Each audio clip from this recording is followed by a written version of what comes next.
My brothers and sisters, greetings. We celebrate the 33rd Sunday in Ordinary Time. In today's first reading, we hear about the day of the Lord is coming. The prophet who called himself Malachi of God's messenger wrote about 450 years before Christ. He concealed his identity because he leveled some sharp reproaches against the temple priest and the leaders of the people. The people had fallen into religious indifference.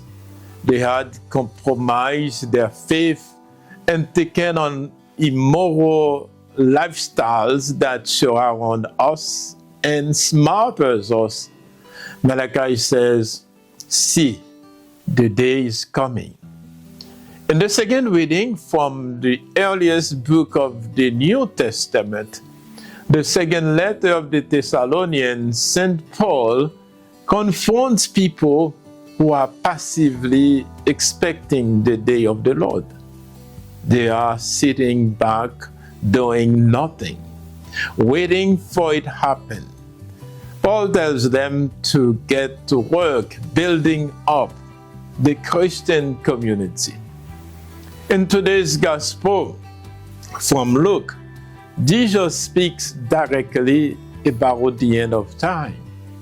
He uses apocalyptic language, the language of Luke of the book of Revelation. It is meant to stir up emotions, to get people involved. Jesus looks at the temple and tells people that the temple would be torn down because all material things come to an end sooner or later. Then the disciples ask the big question that so many people want to know: when? Every year, self-proclaimed prophets come out to the woodwork telling people that they have an answer, to this question. Every year, newspapers carries advertisement from materialistic self-proclaimed prophets with supposed reason why the world is coming to an end in a few days, months or years. Of course, to help them work out, they leave an address where donations to support this ministry can be sent.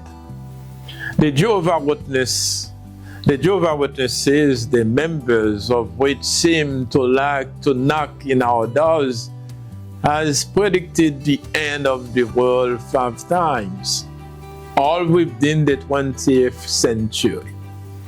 Scientists assure us that one day, billions of years from now, the world will end because the sun, a source of energy, will exhaust his fuel.